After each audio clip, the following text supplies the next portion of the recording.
Bonjour. Pourquoi ton corps t'empêcherait d'être enceinte? Pour celles et ceux qui ne me connaissent pas, je suis Lucie Olivier. J'accompagne les femmes et les couples qui sont en désir d'enfant à optimiser leur fertilité au naturel pendant leurs essais. Et donc, pourquoi est-ce que ton corps t'empêcherait en fait d'être enceinte? Ça serait bien le comble. Et pourtant, c'est ce que je constate régulièrement. Il faut bien se rappeler que ton corps, il est là pour assurer ta survie à la base. Clairement, il est là pour que tous tes organes fonctionnent correctement, pour que tu puisses respirer, que tu puisses mobiliser tes muscles pour avancer, que tu puisses digérer ce que tu manges pour justement assimiler les vitamines, minéraux, oligo-éléments, etc. Tout ce qu'il y a dans notre nourriture, dans ta nourriture, pour justement les intégrer dans ton organisme et générer de l'énergie pour que tu puisses fonctionner. Sauf que si, par exemple, il y a des troubles en fait en termes d'apport d'alimentation, c'est-à-dire que si ton alimentation actuelle contient des carences qui sont estimé par ton corps comme vital, et bien vu qu'il n'a déjà pas les ressources nécessaires pour permettre à ton corps de fonctionner dans les conditions les plus optimales, et bien en fait il ne va pas considérer que l'obtention d'une grossesse, te laisser être enceinte, est une possibilité envisageable pour lui. Pourquoi? Parce que clairement, eh bien, porter la vie, être enceinte, ça demande énormément d'énergie à ton corps. Faut bien se dire que c'est un véritable marathon. C'est pas un sprint, c'est un marathon de 9 mois pour ton organisme. Ça va lui demander une énergie considérable pour fabriquer cet être humain à l'intérieur de toi. Il a besoin d'énormément de ressources, d'énormément de vitamines, de minéraux, d'oligo-éléments, etc. Et ça va lui demander vraiment une énergie phénoménale. Sauf que s'il n'a déjà pas, à son sens, selon ce qu'il estime lui, être juste pour lui, s'il estime qu'il n'a pas déjà les ressources nécessaires pour te faire fonctionner correctement sans être enceinte, il ne peut pas prendre le risque d'une dépense énergétique colossale s'il estime qu'il n'a déjà pas les ressources nécessaires pour fonctionner convenablement déjà. Donc ça, c'est un premier point. S'il n'y a pas de carence particulière dans son alimentation actuelle, par exemple, eh bien, ça peut provenir d'un défaut d'absorption. C'est-à-dire que peut-être que tu te nourris de manière, on va dire, correcte pour toi, à ton sens, sauf que ton corps n'arrive pas à absorber les nutriments dont il a besoin. Donc là, c'est une autre problématique.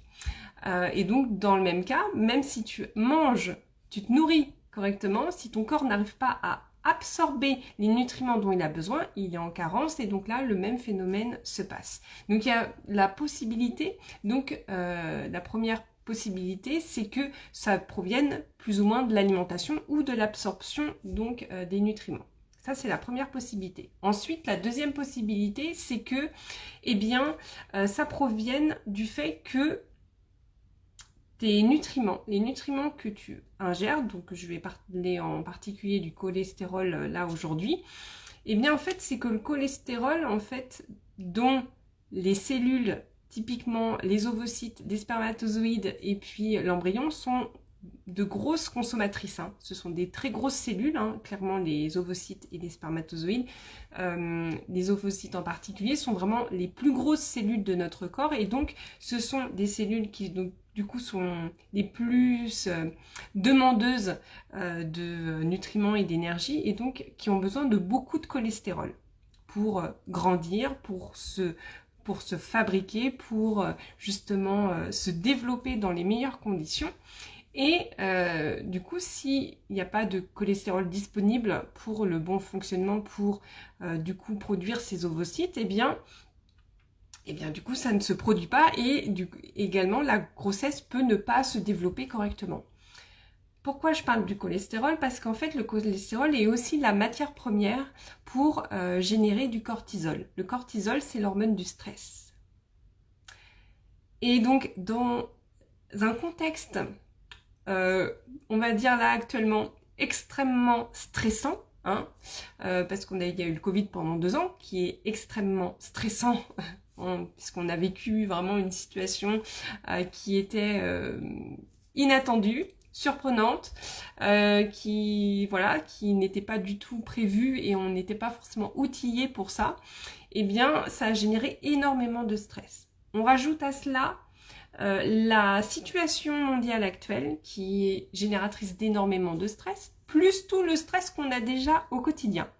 Ce qui veut dire que là, notre corps, il est vraiment en mode survie. Il génère beaucoup de stress et il est un peu en alerte. Et en fait, quand notre corps est en mode survie, il ne peut pas accueillir la vie en lui, c'est pas possible. Il est déjà en train de lutter pour sa propre survie. Donc ça, c'est déjà un point très important. Et pour générer en fait ces hormones de stress, le cortisol, eh bien le cortisol utilise beaucoup de cholestérol. Donc si admettons tu consommes déjà pas mal de cholestérol de bonne qualité, je précise, eh bien en fait ce cholestérol va être complètement absorbé, va être pompé par le cortisol, qui va du coup se placer sur les récepteurs habituels et qui va complètement bloquer, interférer la fabrication des ovocytes ou des spermatozoïdes. Donc, la gestion du stress fait partie intégrante des éléments en fait à analyser, à travailler quand on veut être enceinte, que ce soit pour l'homme ou pour la femme, hein, parce que clairement ça impacte clairement la production des spermatozoïdes aussi, hein, qu'on soit en PMA ou pas d'ailleurs, hein, même dans le désir dans le souhait d'une grossesse, que ce soit naturel ou assisté, eh bien c'est extrêmement important de travailler sur ces éléments-là. Et il y a également toute la partie aussi héritage familial, en 3e point. C'est-à-dire que, eh bien, nous pouvons reproduire à notre insu des schémas familiaux qui vont nous faire vivre des expériences de difficulté à être enceinte, qui peuvent nous faire vivre des expériences de fausses couches, qui peuvent nous faire vivre des expériences de grossesse qui ne se développent pas correctement. Et donc tout cela, parfois, on peut le retrouver dans des schémas familiaux. Et donc là, il s'agit en fait d'instinct de survie inconscient, et ça peut vraiment avoir un impact extrêmement fort dans l'obtention d'une grossesse. Bien sûr, tout cela dépend de la situation et c'est pourquoi en fait il est primordial d'avoir vraiment une vue globale et générale là-dessus. Et donc, si cela t'intéresse, je propose des entretiens téléphoniques pour justement voir en fait ensemble quelle est vraiment ta situation, qu'est-ce que tu vis en ce moment, si tu peux vraiment participer à cet entretien téléphonique avec ton conjoint ou avec le partenaire avec lequel tu es pour justement avoir cet enfant, eh bien c'est encore mieux.